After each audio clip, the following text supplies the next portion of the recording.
अब ये जानते हैं कि अगर आप किराए के मकान में रहने जा रहे हैं, प्रवेश करने जा रहे हैं, तो किन बातों का ध्यान रखेंगे।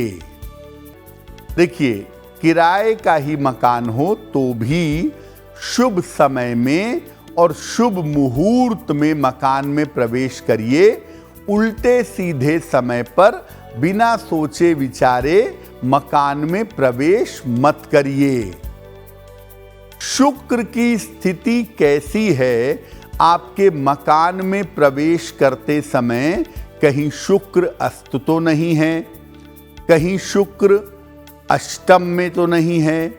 ये सब विचार करके तब प्रवेश करिएगा। खरमास चल रहा हो तो उसकी बहुत चिंता करने की जरूरत नहीं है। किराए के मकान में प्रवेश करते समय खरमास की टेंशन मत पालिए, कभी भी जाइए, लेकिन शुभ दिन हो और शुक्र थोड़ा उस समय बेहतर हो।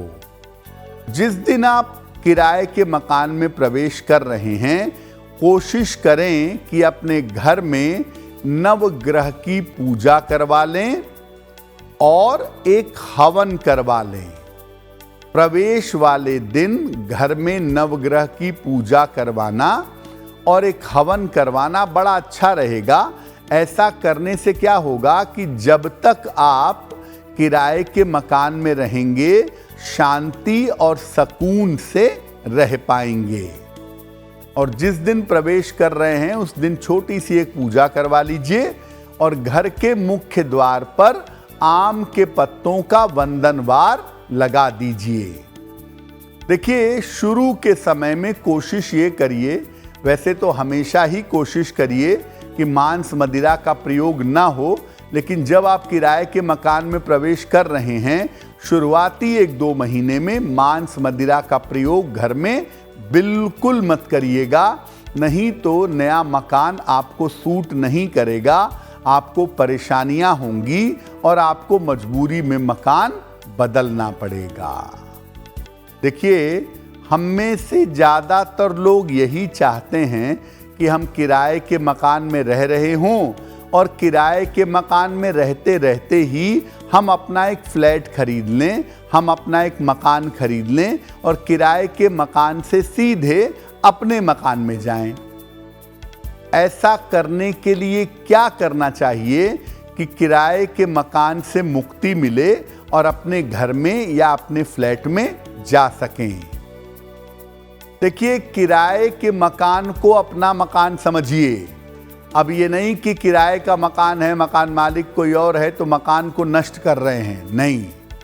किराए के मकान में भी शुभता और सात्विकता बनाइए, वहां पर भी पूजा पाठ करिए और वहां भी पवित्र तरीके से रहना चाहिए।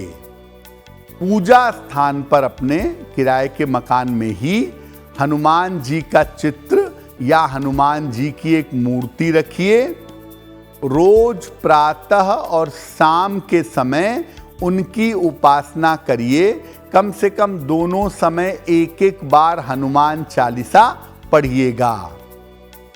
और जो किराए के मकान का उत्तर पश्चिम कोना है, नॉर्थ वेस्ट का हिस्सा है, वहां पर सुगंधित अगरबत्ती या धूप बत्ती जलाते रहिए।